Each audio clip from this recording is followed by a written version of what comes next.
Chicken ಅಷ್ಟೇ ರುಚಿಯಾಗಿರೋ ಅಂಥ ಈ ಗ್ರೇವಿನ ಒಂದು ಸಲ ಟ್ರೈ ಮಾಡಿ. ನೀವು ನಾನ್ ವೆಜ್ ಎಲ್ಲ ಮಾಡೋಕ್ಕಾಗಲ್ಲ ಅನ್ನೋ ಟೈಮಲ್ಲಿ ಈ ಸೋಯಾ ಗ್ರೇವಿನ ಮಾಡ್ಕೋಬೋದು. ತುಂಬ ಸಿಂಪಲ್ ಆ್ಯಂಡ್ ಒಳ್ಳೆ ಟೇಸ್ಟ್ ಇರುತ್ತೆ. ಮಾಡೋದು ತುಂಬಾ ಸುಲಭ. ಬನ್ನಿ ಹೇಗೆ ಮಾಡೋದು ಅಂತ ನೋಡೋಣ.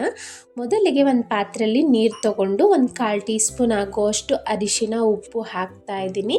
ಈಗ 1.5 ಕಪ್ ಆಗುವಷ್ಟು ಸೋಯಾನ ತೊಗೊಂಡು ಹಾಕಿದ್ದೀನಿ. ಒಂದು 20 ನಿಮಿಷ ನೆನೆಯೋದಕ್ಕೆ ಬಿಡೋಣ. ನೆನೆಸೋದಕ್ಕೆ ಟೈಮ್ ಇಲ್ಲ ಅನ್ನೋರು ಬಿಸಿ ಬಿಸಿ ನೀರಲ್ಲಿ ಹಾಕಿ ತೆಗೆದ್ರೂ ಇನ್ಸ್ಟೆಂಟಾಗಿ ಮಾಡ್ಕೊಬಿಡ್ಬೋದು. ನಂತರ ಈಗ ಒಂದು ಮಸಾಲೆ ರೆಡಿ ಮಾಡ್ಕೋಬೇಕು. ಮಿಕ್ಸಿ ಜಾರ್ಗೆ 2 medium size tomato, 1.5 table spoon ಆಗುವಷ್ಟು ತೆಂಗಿನ ತುರಿ ಹಾಕಿದ್ದೀನಿ. ಅದಕ್ಕಿಂತ ಹೆಚ್ಚಿಗೆ ಹಾಕಬೇಡಿ, ಟೇಸ್ಟ್ ಚೇಂಜ್ ಆಗಿಬಿಡುತ್ತೆ. 1 ಇಂಚು ಚಕ್ಕೆ, 1 ಏಲಕ್ಕಿ, 2 ಲವಂಗ, 4 ಕಾಳು ಮೆಣಸು ಹಾಕಿದ್ದೀನಿ. ಒಂದು ಸ್ವಲ್ಪ ಕೊತ್ತಂಬರಿ ಸೊಪ್ಪು, ಒಂದು 5-6 ಗೋಡಂಬಿ ಹಾಕಿ ಗಟ್ಟಿಯಾಗಿ ರುಬ್ಬಿ ಪಕ್ಕಕ್ಕೆ ಇಟ್ಕೊಳ್ಳಿ. ಈಗ ನೋಡಿ 20 ನಿಮಿಷ ನೆಂದಿದೆ ಚೆನ್ನಾಗಿ. ಇದನ್ನು ಸ್ವಲ್ಪ ಪ್ರೆಷರ್ ಕೊಟ್ಟು ಆ ನೀರೆಲ್ಲ ಸ್ಕ್ವೀಸ್ ಮಾಡಿಬಿಡ್ಬೇಕು. ಎಕ್ಸ್ಟ್ರಾ ನೀರು ಏನೂ ಇರಬಾರ್ದು. ಈ ರೀತಿ ಗಟ್ಟಿಯಾಗಿ ಹಿಂಡಿ ತಗೋಬೇಕು. ಎಲ್ಲ ಸೋಯಾನು ಇದೇ ರೀತಿ ಸ್ವಲ್ಪನೂ ನೀರಿಲ್ಲದೆ ಇರೋ ರೀತಿ ಹಿಂಡಿ ಪಕ್ಕಕ್ಕಿಡಿ.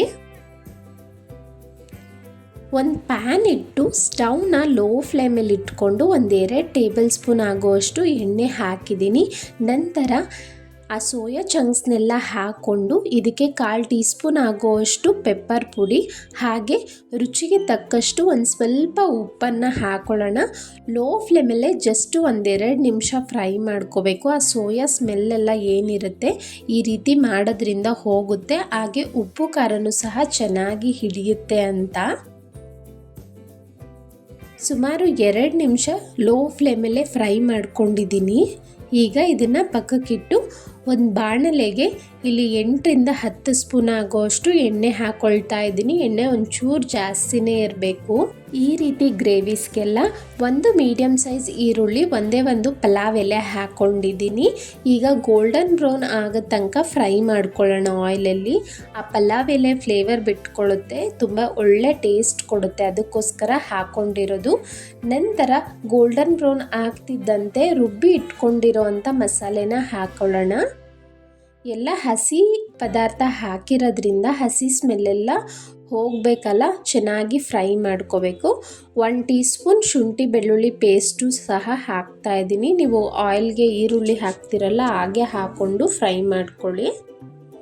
ಮಸಾಲೆನ ಯಾವಾಗಲೂ ಗಟ್ಟಿಯಾಗಿ ರುಬ್ಕೋಬೇಕು, ಆಗ ಬೇಗನೆ ಹಸಿ ಸ್ಮೆಲ್ಲೆಲ್ಲ ಹೋಗಿ ಹಾಗೆ ಎಣ್ಣೆ ಸಪ್ರೇಟ್ ಆಗುತ್ತೆ.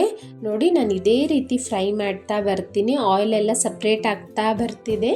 ಮಸಾಲೆ ಎಷ್ಟು ಚೆನ್ನಾಗಿ ಹುರ್ಕೊಳ್ತೀವೋ ಅಷ್ಟು ಒಳ್ಳೆ ರುಚಿ ಬರುತ್ತೆ. ಈಗ ಇದಕ್ಕೆಲ್ಲ ಮಸಾಲ ಪೌಡರ್ಸ್ನ ಹಾಕೊಳ್ಳೋಣ. 2 ಟೇಬಲ್ ಸ್ಪೂನ್ ಆಗುವಷ್ಟು ಧನಿಯಾ ಪುಡಿ ಹಾಕ್ಕೊಳ್ತಾ ಇದ್ದೀನಿ.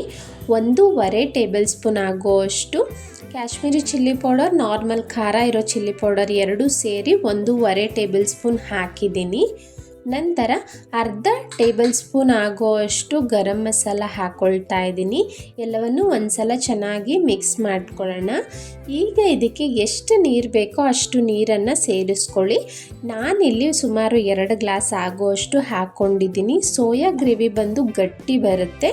ಸೊ ನೀವು ನೀರು ಸ್ವಲ್ಪ ಈ ರೀತಿ ನೋಡಿಕೊಂಡು ಹಾಕ್ಕೊಂಡ್ರೆ ಒಳ್ಳೆ ಕನ್ಸಿಸ್ಟೆನ್ಸಿ ಬರುತ್ತೆ. ರುಚಿಗೆ ತಕ್ಕಷ್ಟು ಉಪ್ಪನ್ನು ಹಾಕ್ಕೊಂಡಿದ್ದೀನಿ. ಉಪ್ಪು ಖಾರ ಒಂದ್ಸಲ ಚೆಕ್ ಮಾಡ್ಕೊಳ್ಳಿ.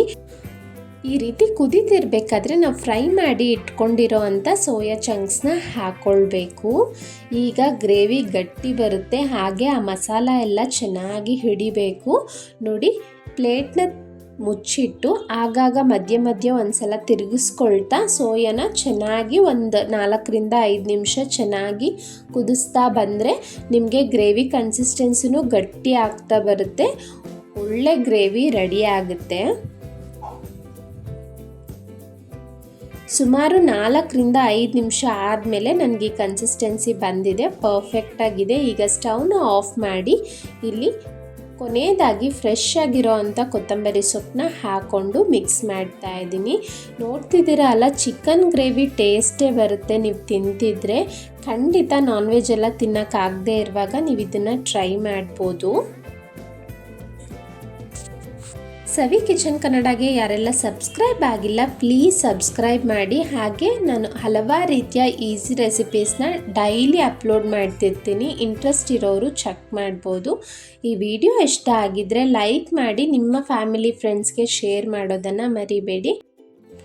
ನಾನಿವತ್ತು ಚಪಾತಿಗೆ ಅಂತ ಮಾಡಿದ್ದೆ, ತುಂಬಾ ಒಳ್ಳೆ ಟೇಸ್ಟ್ ಬಂದಿತ್ತು. ನಿಮ್ಗೆ ಹೇಗೆ ಬಂತು ಅಂತ ಕಮೆಂಟ್ನಲ್ಲಿ ತಿಳಿಸೋದನ್ನು ಮರಿಬೇಡಿ. Thank you so much for watching.